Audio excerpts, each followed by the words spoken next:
Hello everyone, எல்லோரும் எப்படி இருக்கீங்க? நல்லா இருக்கீங்களா? நான் இன்றைக்கி காலையில் ஆஃபீஸ்க்கு வந்து அந்த வீடியோ எடுத்துகிட்ருக்கேன்.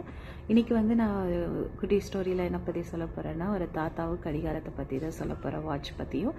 அந்த தாத்தா என்ன பண்ணிகிட்ருக்காங்க அப்படின்னா, தோட்டத்துக்கு போயிட்டுருக்காரு. நடந்து போயிட்டுருக்கும் போது, வேலை பார்த்துட்டு இருக்கும்போது வாட்சை வந்து தொலைச்சிடுறாரு. அதே ஏரியாவில் வந்து அதே இடத்துல விளையாண்டுட்ருக்காங்க ஒரு சின்ன குழந்தைங்க எல்லோரும்.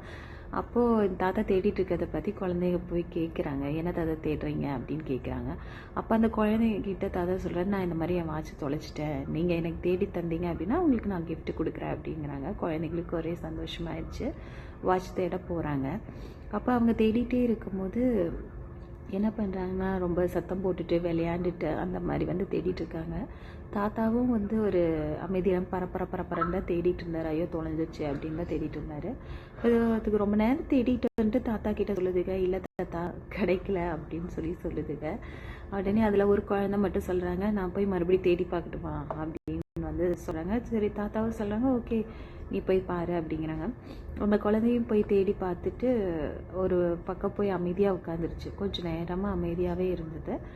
அப்போ இந்த மற்ற குழந்தைங்களும் தாத்தாவும் பார்த்துட்டே இருக்காங்க, என்ன பண்ணுறா அப்படின்னு சொல்லிட்டு. அவன் அமைதியாக இருக்கும்போது அந்த வாட்சில் போகிற அந்த டிக் டிக் டிக் டிக்னு சத்தம் வந்து அவனுக்கு கேட்குது. அதான் அவன் உணர்றான். உணர்ந்துட்டு அந்த வாட்ச் எங்கே இருக்கோ அந்த பக்கம் வந்து போய் அந்த வாட்சையை தேடி கண்டுபிடிச்சி தாத்தா கொடுத்துட்றான். தாத்தாவும் கிஃப்ட் அந்த குழந்தைய கொடுத்துட்றாங்க.